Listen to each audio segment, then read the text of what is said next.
What's going on, everybody? It's Q from Retro Q Gaming, and some very kind of weird news that everyone's kind of losing their mind over for a really positive reason in their opinion just kind of baffles me, really. So what am I talking about? Well, GOG, or Good Old Games, or, well, CD Projekt Red, since they own it, whatever way you want to look at it, they have announced that their new client, GOG Galaxy 2.0, is going to have a lot of new features and whatnot. The big one that they're touting and taking aim for is the perceived problem that many people in the PC platform have nowadays, and that is so many different games across so many different launchers with so many different friends lists, etc, etc, etc.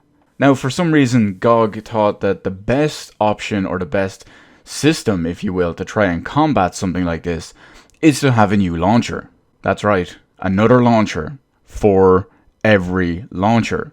Now, that may sound a little bit weird in your head, and you might be thinking, wait a minute, where have I heard this before? Well, if you go back to the past, on April Fool's Day 2019, Corsair specifically made this joke. They took the piss out of all these different launchers by making a complete fool of everyone, or at least everyone who believed it was a real thing, with the Corsair launcher. Now, of course, that was fake and the video was real enough, I guess, but the whole system and everything designed around it was completely fake because it was completely tongue-in-cheek. Now, everyone's praising this because what GOG and CD Projekt Red want to do with this is they're going to kind of integrate everything into one platform.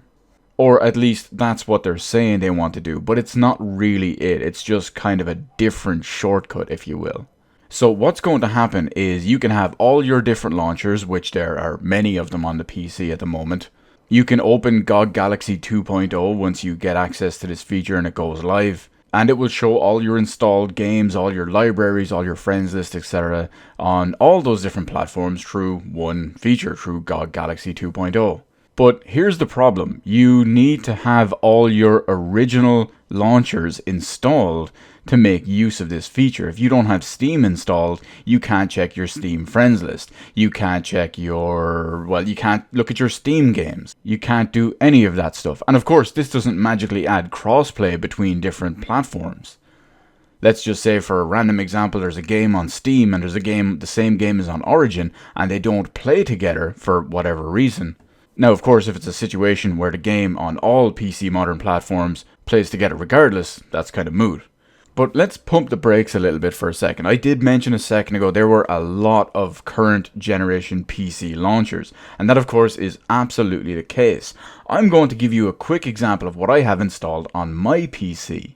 Launcher wise, I have Steam, Origin, Uplay, Blizzard.net, Bethesda, the Epic Games launcher, I have the Oculus launcher, Games for Windows Live, the Windows 10 store technically, and I'm going to include the basic non-Steam version of Final Fantasy XIV. So that's 10 launchers technically installed on my computer at the moment. There's even a few others that I didn't count or don't have. There's also the Rockstar Social Club, hell, even GOG itself.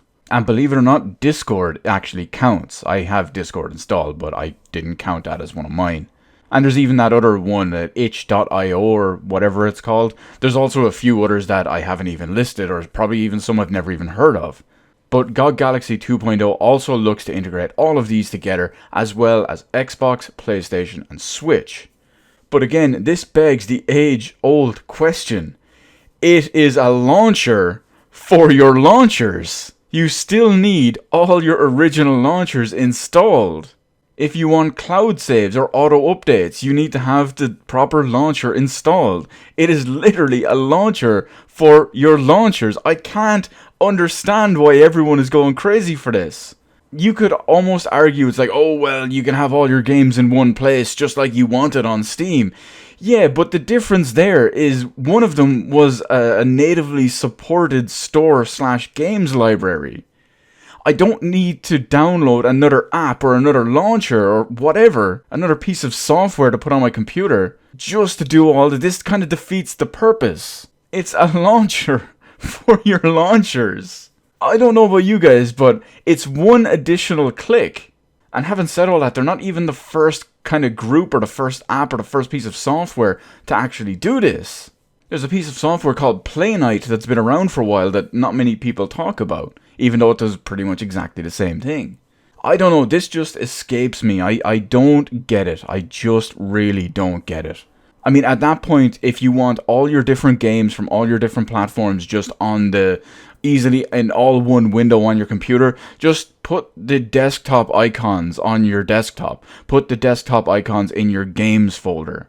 That way you can just double click on one, it will open the launcher as it's booting the game, and you don't need to worry about anything else. You don't even need to put an extra piece of software in there. Now, of course, there is one other situation, one other side I will look at this. If you do have GOG Galaxy in general, if you use that as a regular launcher, then this is technically not just an extra piece of software. It's an additional feature for something you're already using. But for someone like me, who's never used GOG, and I have no intentions of ever using GOG, I just have no need for it. I don't even have a GOG account at all. This would count as extra software for me. How many people out there only have Steam accounts, or only have maybe Steam and one other account that's not GOG? How many people out there have Origin and maybe one or two others that are not GOG? How many people are going to download GOG Galaxy just for this feature? I don't know. I don't even know. My words are all over the place. It just boggles my mind so much that this is a launcher for your launchers. That's all I can say it is. Anyway, I don't know what to say at the end of this video. Let me know anything about how silly or how revolutionary you think this is in the comment section below. I don't know. Just call me like just call me a basic ass white girl, because right now I can't even.